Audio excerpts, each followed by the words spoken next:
नियोजित शिक्षकों की अंतिम और चिर प्रतीक्षित मांग से यह जुड़ा हुआ मामला है। राज्य में लगभग 32,000 मध्य विद्यालय हैं और स्नातक ग्रेड का जो पद है जिस पर हम प्रमोशन मांग रहे हैं उसमें भाषा के अंतर्गत हिंदी के शिक्षक होंगे, अंग्रेजी के शिक्षक होंगे, संस्कृत के शिक्षक होंगे, उर्दू के शिक्षक होंगे, तो 4 स्नातक शिक्षक होंगे। फिर उसके बाद में गणित के शिक्षक होंगे, विज्ञान के होंगे और सामाजिक विज्ञान के होंगे। कुल 7 शिक्षक होंगे और 32,000 में अगर 7 से गुना कर दिया जाए तो 2,24,000 पद सृजित होते हैं। तो इतने पदों पर स्नातक ग्रेड में बहाली कब होगी? हाई स्कूलों में जो माध्यमिक शिक्षक थे उनको उच्च माध्यमिक शिक्षक में प्रमोशन देना था, फिर उच्च माध्यमिक शिक्षकों को प्रधानाध्यापक में प्रमोशन देना था, तो यह काम भी नहीं हुआ। और एक और कहा जा रहा है कि स्नातक ग्रेड में पद नहीं है, दूसरी ओर कई जिलों ने अभी आपके विशिष्ट शिक्षक नियमावली के अंतर्गत प्रोन्नति के लिए आदेश जारी कर दिया। नियमावली महोदय हमारे हाथ में है और यह नियमावली सरकार नहीं तो ये अधिकारी कौन होते हैं रोकने वाले और गुमराह करने वाले? बिल्कुल तथ्य से परे है और यह कह करके यह गुमराह करने की कोशिश की जा रही है। ब्रजवासी पढ़ा हुआ मानेगा माननीय मंत्री महोदय जवाब मिला है, महोदय जवाब मिला है। लेकिन जो जवाब है वह बिल्कुल तथ्यहीन, भ्रामक, नियमावली के विरुद्ध, सरकार के संकल्प के विरुद्ध है।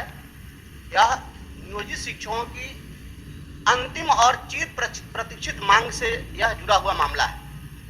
वर्ष 2012 में राज्य सरकार ने नियमावली जारी की 3/4/2012 को और उसमें नियमावली की कंडिका 7 में प्रावधान बनाया गया कि सभी स्कूलों में 1 to 5 के बेसिक ग्रेड शिक्षक कहे जाएंगे, 6 to 8 के स्नातक ग्रेड कहे जाएंगे और मिडिल स्कूल में एक हेडमास्टर का पद होगा। और इसमें कहा गया कि इन पदों पर नियमावली की अधिसूचना से लगातार 2 वर्षों तक सीधे इन पदों को भरा जाएगा और तत्पश्चात आधे पद प्रोन्नति से भरे जाएंगे और आधे पदों पर सीधे नियोजन किया जाएगा।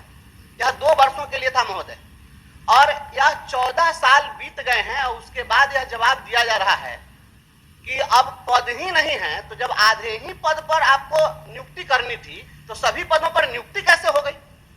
और आज भी यह जो तथ्य है यह भी समझ से परे है क्योंकि राज्य में लगभग 32,000 मध्य विद्यालय हैं और स्नातक ग्रेड का जो पद है जिस पर हम प्रमोशन मांग रहे हैं उसमें भाषा के अंतर्गत हिंदी के शिक्षक होंगे, अंग्रेजी के शिक्षक होंगे, संस्कृत के शिक्षक होंगे, उर्दू के शिक्षक होंगे, तो 4 स्नातक शिक्षक होंगे। फिर उसके बाद में गणित के शिक्षक होंगे, विज्ञान के होंगे और सामाजिक विज्ञान के होंगे। कुल 7 शिक्षक होंगे और 32,000 में अगर 7 से गुना कर दिया जाए तो 2,24,000 पद सृजित होते हैं। तो इतने पदों पर स्नातक ग्रेड में बहाली कब हो गई? यह तो बिल्कुल तथ्य से परे है और यह कह करके यह गुमराह करने की कोशिश की जा रही है महोदय। उसी प्रकार से हाई स्कूलों में जो माध्यमिक शिक्षक थे उनको उच्च माध्यमिक शिक्षक में प्रमोशन देना था, फिर उच्च माध्यमिक शिक्षकों को प्रधानाध्यापक में प्रमोशन देना था, तो यह काम भी नहीं हुआ। और एक और कहा जा रहा है कि स्नातक ग्रेड में पद नहीं है, दूसरी ओर कई जिलों ने अभी आपके विशिष्ट शिक्षक नियमावली के अंतर्गत प्रोन्नति के लिए आदेश जारी कर दिया है और विशिष्ट शिक्षक नियमावली में जो 1 to 5 के विशिष्ट शिक्षक हैं उनको 6 to 8 के ही विशिष्ट शिक्षक पद पर प्रोन्नति दी जानी है। यह कैसे हो सकता है? यह बिल्कुल एकदम तथ्य से परे है और सरकार अगर देने के लिए नियमावली बनाई, यह नियमावली महोदय हमारे हाथ में है और यह नियमावली सरकार नहीं तो ये अधिकारी कौन होते हैं रोकने वाले और गुमराह करने वाले? यह महोदय बहुत ही चिंतनीय बात है और शिक्षक आज पूछिए, बोलिए।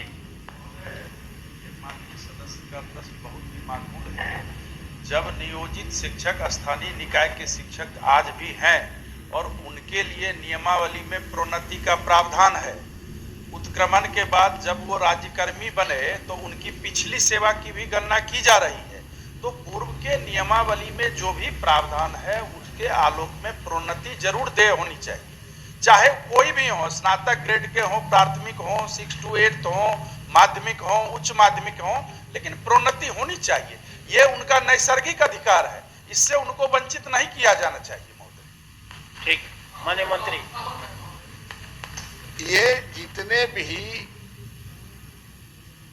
नियमावली बनी है राज्य सरकार ने बनाए हैं और अपने नियमावली को संशोधन करना, नहीं मानना, उसकी अवहेलना करना ये शिक्षा विभाग का काम रह गया महोदय। जब आपने नियम बनाया है कि 8 वर्षों की सेवा पूर्णता के आधार पर स्नातक ग्रेड देंगे, 5 वर्षों की सेवा के आधार पर हम प्रधानाध्यापक ग्रेड देंगे और इस तरह के कई मुद्दे हैं महोदय, तो आप जब आपने कानून बना लिया, आपने उनका सेवा संहिता बना लिया, तो फिर उनको इसके अनुसार काम करने में कौन सी कठिनाई है सरकार को, ये मैं जानना चाहता हूं सरकार से कि आप इसको कब तक पूरा करेंगे, क्या कठिनाई है, ये सरकार से सदन में जानना चाहते हैं। माननीय मंत्री।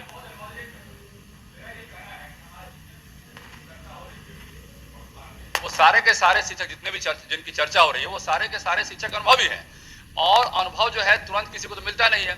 हमारे अभी जो नई पोस्टिंग की बात हो रही है कि भाई नई पोस्टिंग करेंगे, आज जब पुराने शिक्षक इतने अनुभवी हैं उनके लिए सरकार ने पहले से नियमावली बना के रखी, तो उनको करने में दिक्कत नहीं आनी चाहिए। और किसी को बोलना है तो बोले ना सभापति, एक लाइन बोलना है, सब कुछ तो बोल ही दिए हैं। हम केवल यह कहना चाहते हैं कि आपने सहायक शिक्षक के रूप में उनका ग्रेड पे तय कर दिया, लेवल 9 के तहत प्रधानाध्यापक के पद पर कर दिया। प्रोन्नति के फलस्वरूप ये सामान्य नियम है कि उसको इंक्रीमेंट का लाभ मिलता है, लेकिन प्रधानाध्यापक को इससे वंचित रखा गया है। तो हम केवल यह माननीय मंत्री जी के संज्ञान में देना चाहते हैं कि जब सब काम आप कर दिए और इसमें जो मूलभूत जो सरकार की अधिसूचना है उसकी अवहेलना हो रही है, तो ये समीक्षा किए जाने का दायित्व है विभाग का कि इसकी पूर्ण समीक्षा करिए, और समीक्षा में आर्थिक मामले को जरा नजरअंदाज नहीं करिए, क्योंकि शिक्षक भूखा रहेगा तो पढ़ाई क्या कराएगा। चलिए, और कोई? समय खत्म हो जाएगा, जवाब नहीं हो पाएगा। क्या वीर विहीन महिमा जानू, कोई नहीं है? चलिए तो महामंत्री। देखिए, मैं गौर से सभी सदस्यों की बातों को सुन रहा था। शुरू में प्रश्न जिन्होंने प्रश्न उठाया है ध्यानाकर्षण का हाथ भी है, लेकिन एक शब्द एक वाक्य उसमें ध्यान दीजिएगा। हमने कहा है, पहली बात तो कहीं से भी सरकार जो पंचायती राज व्यवस्था से जो हमारे शिक्षक शिक्षिकाएं आए थे उनके प्रति सरकार ने किसी तरह की अनदेखी नहीं की। अगर ये बात रहती तो एक मामूली सी परीक्षा लेकर 2.5 लाख वो सरकारी कर्मचारी नहीं होते। तो ऐसी बात नहीं है कि जो पंचायती राज व्यवस्था से जो शिक्षक आए हैं उनकी अनदेखी की जा रही है। एक और मौका है उनको तो पुनः अपना एक मामूली परीक्षा देने का, ताकि वो सरकारी सेवक बन सकें। तो ये कुल मिलाकर अगर हमारी मंशा सरकार की रहती माननीय मुख्यमंत्री की, तो कोई और नज़रिया हो सकता था, लेकिन नज़रिया बिल्कुल सकारात्मक है, और जिसकी वजह से 2.5 लाख की संख्या में वो बने। प्रश्न जो जितनी बातें उठी उसके बारे में हमने स्पष्ट रूप से कहा है कि राज्य सरकार इन मुद्दों पर स्थानीय निकाय के शिक्षकों को प्रोन्नति देने के अलग से प्रावधान करने पर विचार कर रही है। तो हम लोग को जितने मुद्दे उठे, चाहे वो वेतन का मामला हो, प्रोटेक्शन का, पे प्रोटेक्शन का हो, या एनोमलीज जिसको वेतन विसंगति कहते हैं, या उनकी नियुक्ति जो अलग अलग जगहों पर करनी है, उस पर निश्चित रूप से उनको हम लोगों ने संज्ञान लिया है। अगर संज्ञान नहीं लेते तो ये बात हम अपनी बात अपने जवाब में नहीं लिखते, उसमें थोड़ा वक्त लगेगा, लेकिन उनके यथासंभव हितों की रक्षा करेंगे, इतना आप कह सकते हैं।